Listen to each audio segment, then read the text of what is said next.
and welcome to BizTech with me, Na Oyokwote. And as usual, we are bound and poised to bring you major business news that trended during the week, as well as an interesting interview.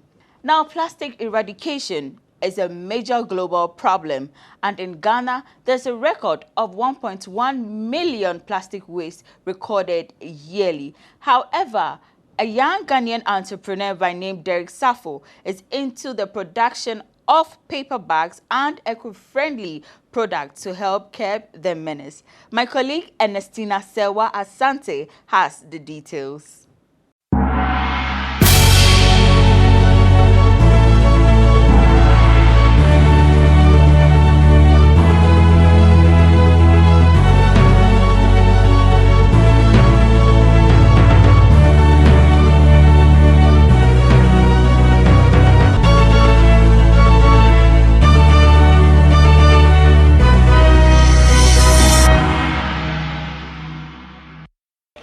The issue of plastic waste remains one of Ghana's major challenges. In the country, we generate about 1.1 million tons of plastic waste every year.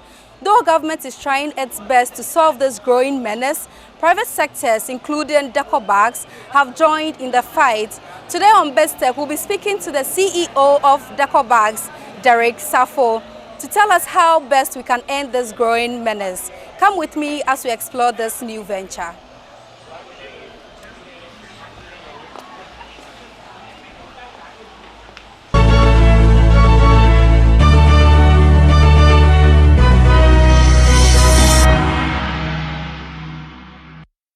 Hello, Derrick Sarfo, and welcome to BizTech on GhanaWeb TV.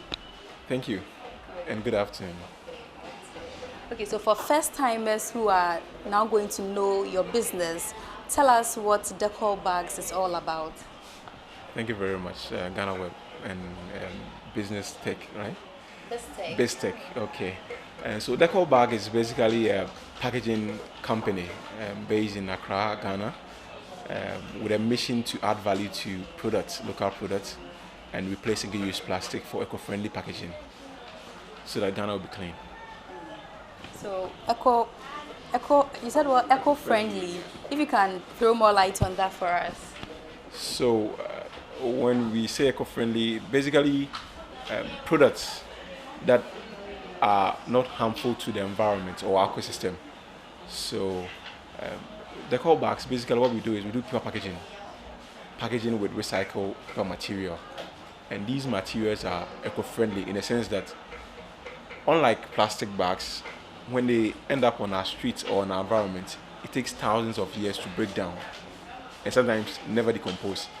But recycled paper is from natural source, so when they end up on the floor, on our environment, with time they decompose.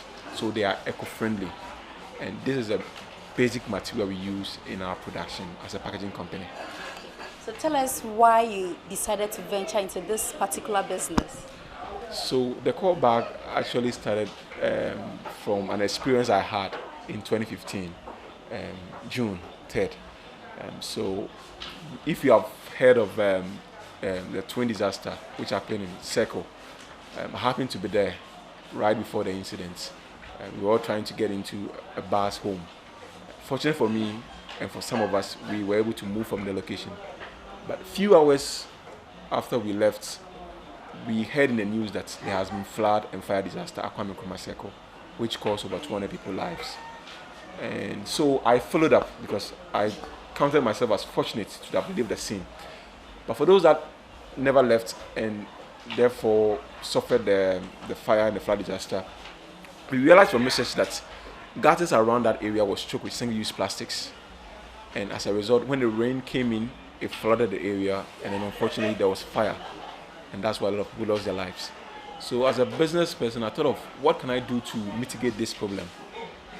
And that's the reason why we set up Decor bags, to provide Ghanaians with alternative packaging materials to the single-use plastics, so that instead of going for single-use plastic that can come into the environment and pollute the environment, they can go for eco-friendly packages, basically carrier bags, and in using that, preserve our environments.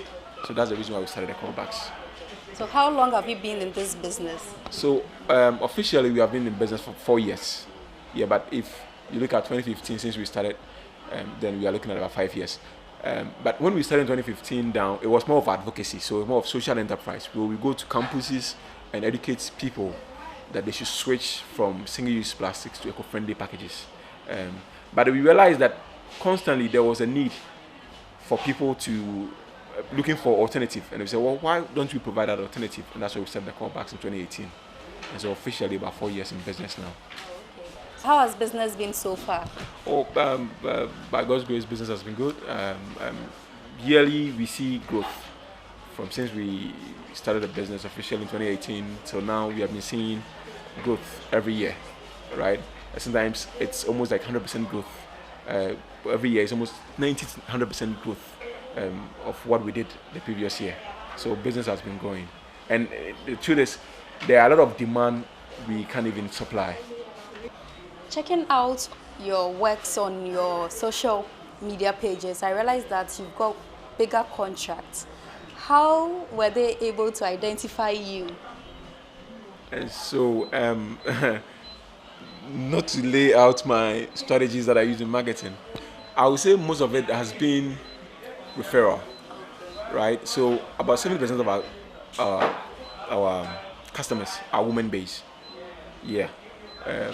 We serve a huge client base that is heavily based on women-led businesses. And so basically we serve them well, and they recommend us to other companies or other businesses that come in touch with us. And when they come in touch with us, we serve them well with the hope that they will refer us to other businesses in their network. So how many people have you been able to train or employed since you started this business? Okay, so if I'll get it right, this business have trained over 100 people, individuals, with skills in packaging. So aside from the paper bags, you make pouches, and what else? So, like I said earlier on, we have products and we have services. So some of our products, generic paper bags, pouches, corrugated boxes, and then food packages. Then on the service side, we do procurement. So we procure packages for businesses, right? We have partners not only in Ghana but outside Ghana that provide different forms of packages. And so there are companies that need packages that might not necessarily be done here in Ghana, but we procure them outside through our partners for these companies. We also do packaging consultancy. So if you're a business and you're coming up and you don't know how to package your products, you come to us, we consult you and recommend a kind of package that will suit your business products. So tell us why we should choose paper bags over plastics. So the reason why we choose paper bag over plastic is that paper bag has so many advantages over plastics. One is that it's eco-friendly, like I said earlier on. Paper bag, when left onto the environment, will soon decompose and be part of the soil, as compared to plastics. Plastics can be in the environment for thousands of years. It pollutes our environment, it chokes our gutters, and like what happened on 3rd June, causes flood. If it doesn't even choke your gutter, it finds its way into the ocean, and fishes see plastics as food. And when they consume them, we consume fishes as. So gradually, UN predicts that by 2050, if you don't change our attitude towards single-use plastics, we human beings will end up consuming plastics because we consume fishes.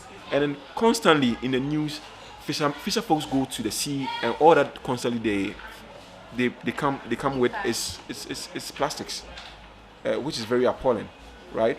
So our business is tied to SDG Goal 13, which is life below water. And what we seek to do with that is to provide eco-friendly packages. And so doing, Ghanaians or the public limit their use of single-use plastic. And by so doing, plastic don't end up in our ocean. Yeah.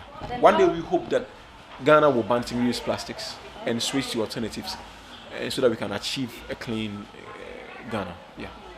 The conversation is getting very interesting, but then we'll have to take a very short break. When we come back, Mr. Sarfo will tell us who his target market is and how much the products cost.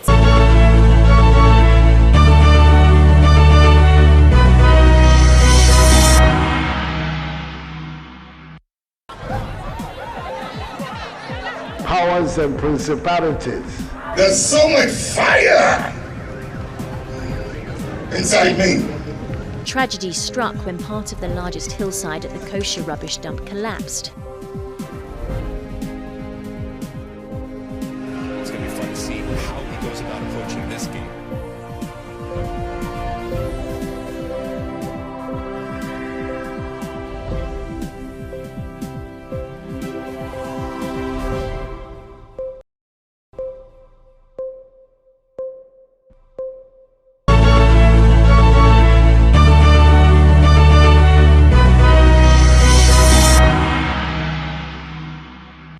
Welcome back from the break, and as you can see on the table, we've displayed some of the products Decor bags are into. So, Mr. Sarfo, tell us, who are your target markets?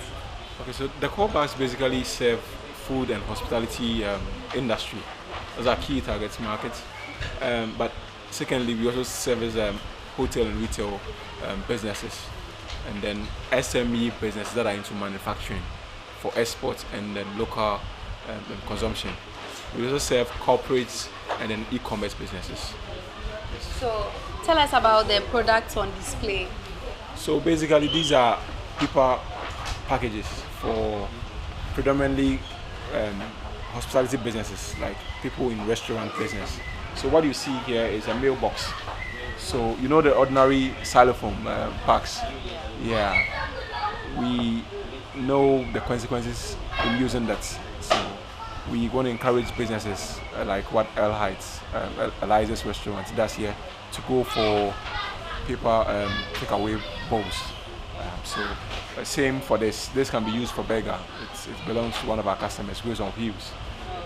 This is a soup bowl. A soup? Soup bowl, yeah. So it can actually hold a soup or stew or whatever food you want to.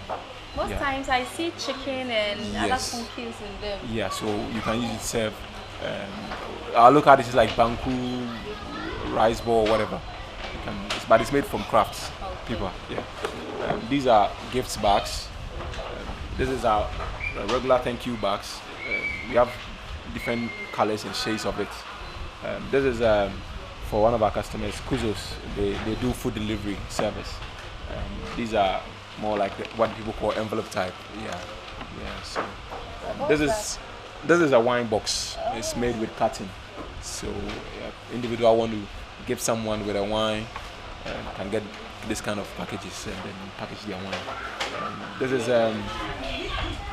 is basically a grade 1 paper bag, A4 size, for one of our customers. And then over here it's a food package. It's actually made for flour, food, basically. Yeah. Do you make the designs yourself? Yeah. So we design in here, and then we produce ourselves from scratch to the finished product is done by us. I know our viewers will be wanting to purchase from you. So if you can give us the cost, how much does each product cost? So basically, what we do is, if it's an order from a customer, there are certain key things that goes into pricing. One, we have to know how many quantity you want to do, and then the choice of packaging itself, colors and all that. So, for example, if I pick this, this is a lunch box. It can also serve as a burger box, right? So depending on how much you are ordering, it ranges from 1.5 and 1 cedi 50 pesos to even as 2 cedis, depending on the quantity you are doing, and then the number of colors, right? If I pick something like this, it's often for takeaway deliveries. It ranges from 1 cedi 20 pesos way to about even 2 cedis, depending on the quantity. One thing about prints and then packaging is that the volumes pushes the price down, and so the more you do as a business, you cut down costs per unit. So if I want to draw somebody's face on this wine box, how much? First, can you do it, and then if yes, how much will it cost me? Yeah, it's feasible, but like I'm saying, it based on the quantity, right? Quantity. What we do is that we serve B2B. We do business to business, so we encourage businesses to do more production to cut down costs. So even though we might not do one-on-one as with customers, That's why we have stuff like this. This is generic, so it has nothing on it. So a customer can buy just single one and then choose to brand it with an image or whatever you want to do it, which we can obviously do for them. But in an order, it has to be a lot to get a good price. A lot is relative. At least 500,000 plus. Hey, you don't do 20, 30? No, so those ones I'm saying, for that reason, that's what we do generics. Okay. So generics means plain without any custom on it. And with that one, if you just get a few, we can now brand for you. People be asking, how lucrative is this business? Well, packaging as a business in its own is very lucrative. It's predicted that by 2040, the whole packaging market will reach about 1.3 trillion US dollars, right? And currently the market stands around 16 billion US dollars currently. But you know what COVID did? COVID shut a lot of sitting restaurants and businesses. So most of these people relied on takeouts and deliveries. And the key thing they need in doing that is packaging. Yeah. So the market is huge and growing rapidly. We want you to take us through the process in making paper bags. Okay, basically, but the process of making paper bags, it's a lot. Well, let me walk you through the value chain a bit. So you need to have a reliable supplier of raw materials like the paper, glue, ropes, and all that goes into production. And then you have machineries that does the printing. For us at the moment, we have two ends.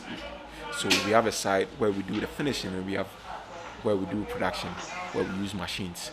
Right? So, well, of course, design is part of the process. So you need to design whatever you want to produce as a package or as a paper bag, and then print, and then you finish them into the product itself. Yeah. So for you, how do you get your raw materials for production? So basically, we source our raw materials locally. We have local partners that produce recycled paper materials for us that we source from, and we have third parties as well that bring in what they call it, raw materials outside the country. Yeah. For free or? I mean, it's a business, so not for free. Of course, it's at a charge. I know with every business, it's fraught with some challenges. So if you could share some challenges and then some heydays as well. Yeah. So predominantly, challenge that I see doing business in general is cost of production. You know, Ghana, the economy is more of consumer driven. What that means, we consume more than we produce. So as a business, we are trying to change that.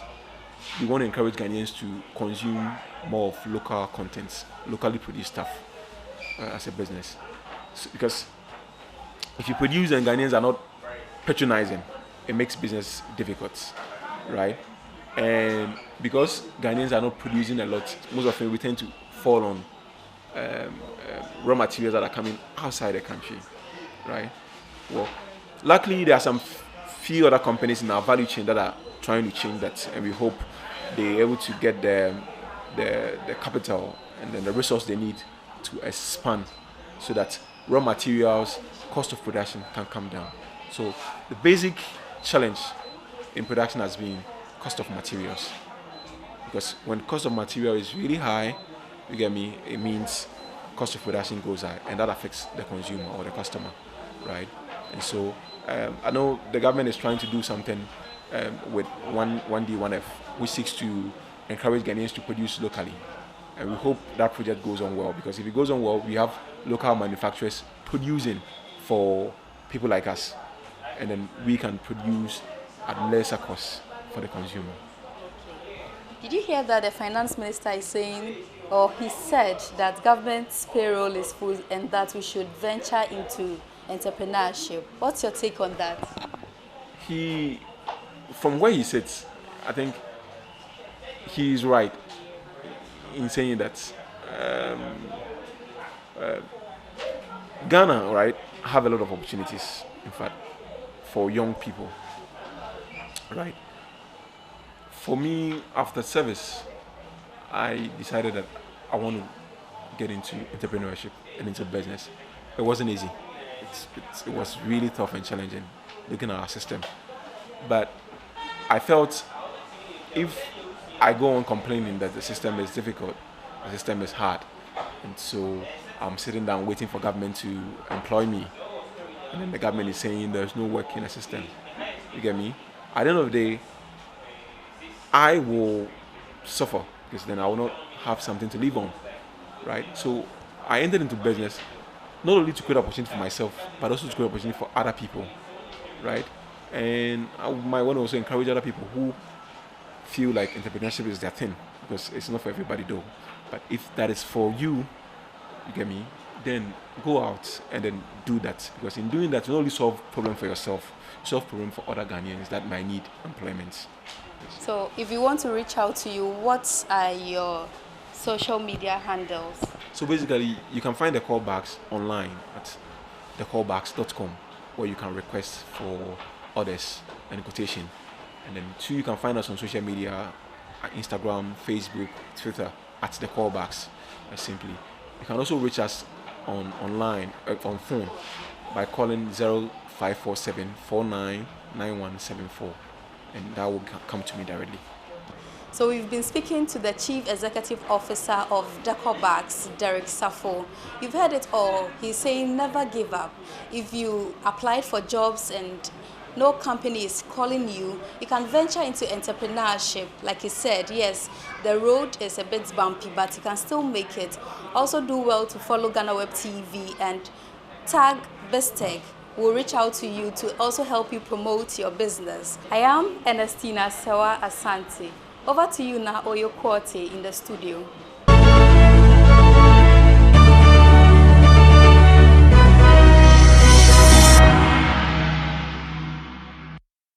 That was my colleague Ernestina with that great interview. We're moving on to Biz Headlines.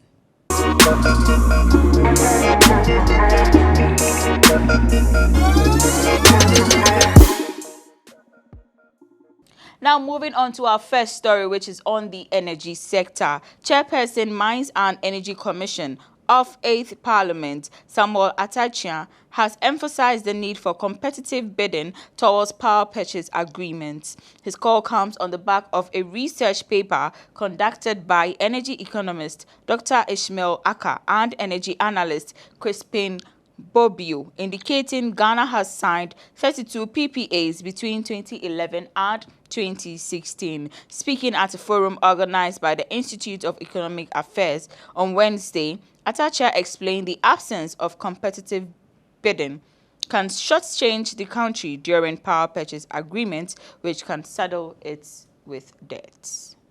The whole arrangement is a violation of the Public Procurement Act. If you look at it from the perspective that it was never open for people to come in and solve the problem, so we compare. The benefit of competitive bidding is that the ultimate beneficiary of the project has a way to compare, so that you will not be shortchanged. So anything that you don't compare, you have crisis. So in the absence of competitive bidding, and probably if you want to push where they say single sourced, and I mean, we'll have these kind of challenges. So it is imperative that when you even have an emergency situation, go for competitive bidding. That you know, excuse me to say, an army of people who want to deliver the service.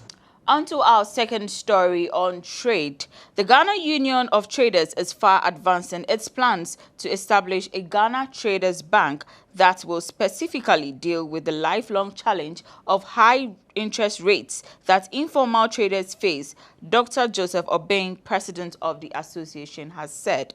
The models for the establishment of this bank will transform the face of access to finance for our traders. We are in talks with the Trade Ministry, the Bank of Ghana, and several other stakeholders to ensure the smooth establishment of this bank. Dr. Joseph Obeng is quoted to have said. Now, over 90% of Ghana's employment chain is made up of people in the informal sector, but a major of them lack access to finance and credit facilities. For this reason, many of such persons have been left with no option than to rely on informal credit companies with mostly very unbearable incomes of up to 30% on their loans.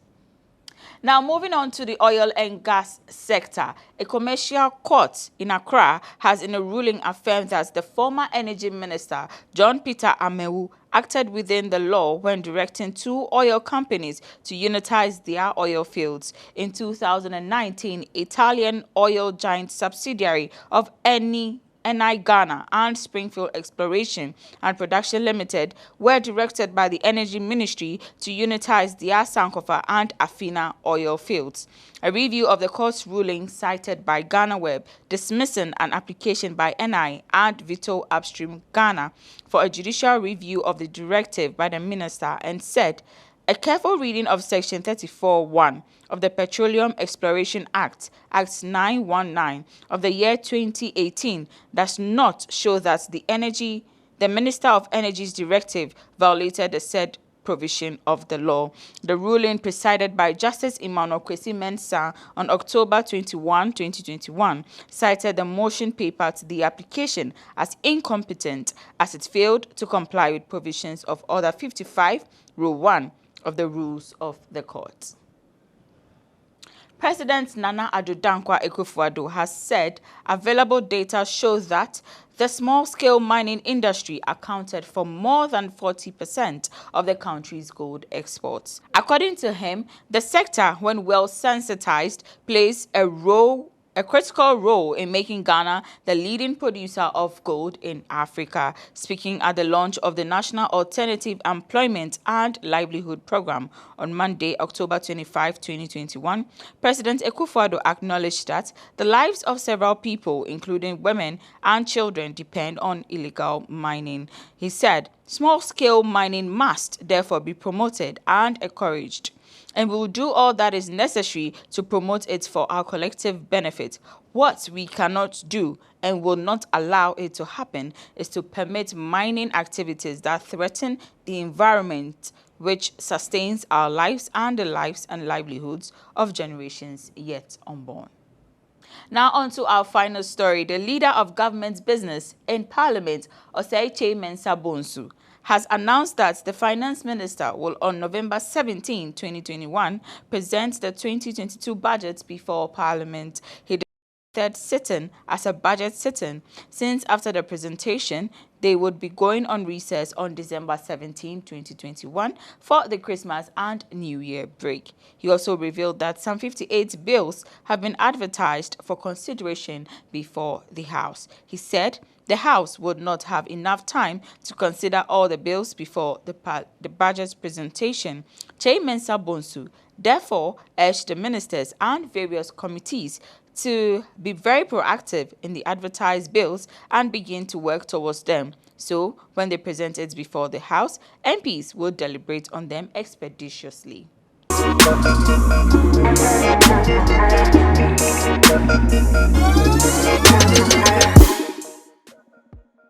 That's it for this week's edition of BizTech on GhanaWeb TV. But log on to www.ghanaweb.com for more news stories. Also subscribe to our YouTube channel, GhanaWeb TV. Get interactive with us on all our social media handles. On Facebook, Instagram, and Twitter, we are the GhanaWeb.